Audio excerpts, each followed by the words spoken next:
va donner lieu à de nouvelles initiatives en termes d'investissement. Pour qu'on ne revienne pas.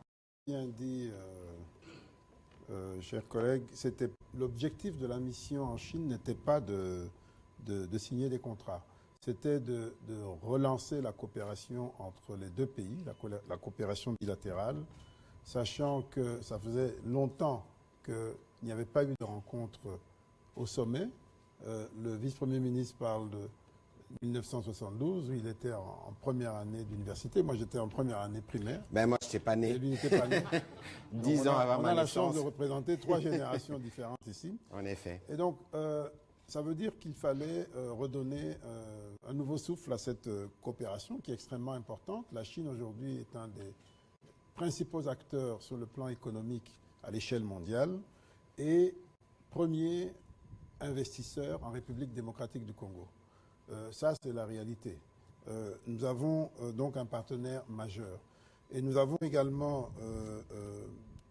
en toile de fond de cette visite, il y avait bien entendu quelques différends liés à quelques investissements, mais ces différends n'étaient pas l'objet des discussions.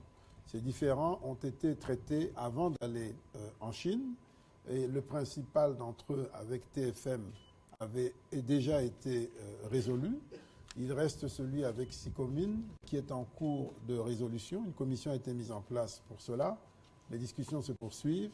Mais il était important de poser le cadre dans cet esprit de renouveau dans la relation bilatérale.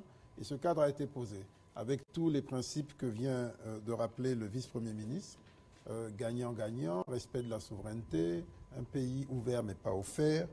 Et auquel on peut ajouter un principe important qui est revenu tout le temps dans la discussion qu'on a eue à différents niveaux, c'est celui d'un partenariat multiple, triangulaire, avec les deux parties, Chine, RDC, et auquel nous souhaitons associer d'autres parties, parce que nous sommes complémentaires. Et ce souhait a été exprimé aussi bien par la Chine que par la République démocratique du Congo, de voir comment nous pouvons avoir des partenariats triangulaires, là nous pouvons les avoir, dans l'intérêt mutuel. Partenariat triangulaire, entendait RDC, Chine, États-Unis, États-Unis, Europe ou Afrique, selon le cas. Donc toutes les deux parties ont exprimé de manière répétée ce souhait d'avoir des partenariats triangulaires.